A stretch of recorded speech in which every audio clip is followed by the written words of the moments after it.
Well, from the world of sports to the world of news, you're still with your feel-good breakfast show. And now, whether you're a pro on the road or you've just gotten started, everyone has to learn how to drive before they can hit the road. At least we hope. I mean, there are many times where we are on the road and wondering if people actually have learned how to drive. But now there's a new research project. They're trialing an artificial intelligence as a driving instructor rather than having a human being. Okay? Now, here to help us explore this is our friend in tech, Bryan Smith. What news? Awesome, and thanks very much for having me back, and welcome to the show. Oh, thank you so much. Okay, I'm very interested in what's going on here. So it might sound very futuristic, but it's in our doorstep. What is this project, and how can artificial intelligence help teach someone how to drive? Cool, so this is a really interesting research project that's actually being trialed in India, and it's being backed by Microsoft. So essentially what the system is, it's an artificial intelligence system that's designed to give you continuous feedback on your driving. And what's really cool is that it doesn't work with the latest and greatest technology. It can actually run off an off-the-shelf smartphone. Okay. So essentially what this does is it plugs onto a windscreen and it captures video from the primary camera facing outward and the front-facing camera facing inward, and it can capture your facial expression, capture your temperament as you're driving, and also analyze your paths. Let's say if you're alley docking, parallel parking, or you're out on the road.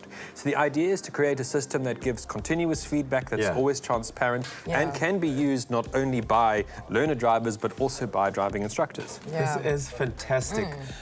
Because for me, the first thing I thought is, okay, this is quite scary, because I remember when I was learning how to drive, the instructor constantly had to have his hand by the handbrake. So in the absence of a human instructor to do that, it can get quite tricky. But Kuhle, I know that you don't know how to drive. This is an exciting invention. Well, this is for you. It literally is. This is for me. Or rather, how about you create an actual robot that can drive for me?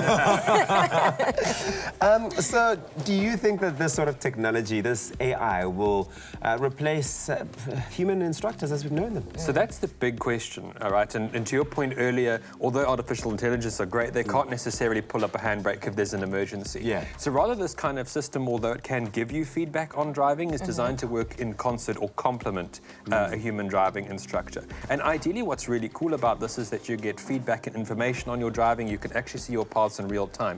So this doesn't necessarily only assist a learner driver, but it can help an instructor give you real-time feedback and then again improve your driving as you go.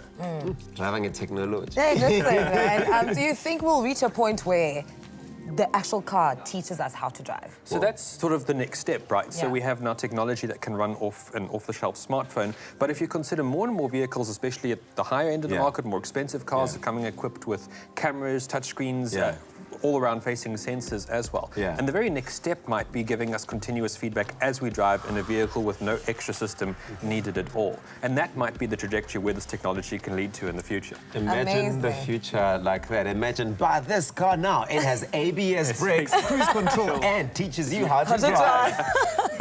The world is changing, but it's all happening so fast. Bryan Smith, thank you so much. Thank you very much. That was our weekly dose of tech from Bryan Smith. Of course, if you want more information to keep up with all the stuff that he checks out and researches that he brings forth on a daily basis, do check out bandwidthblog.com.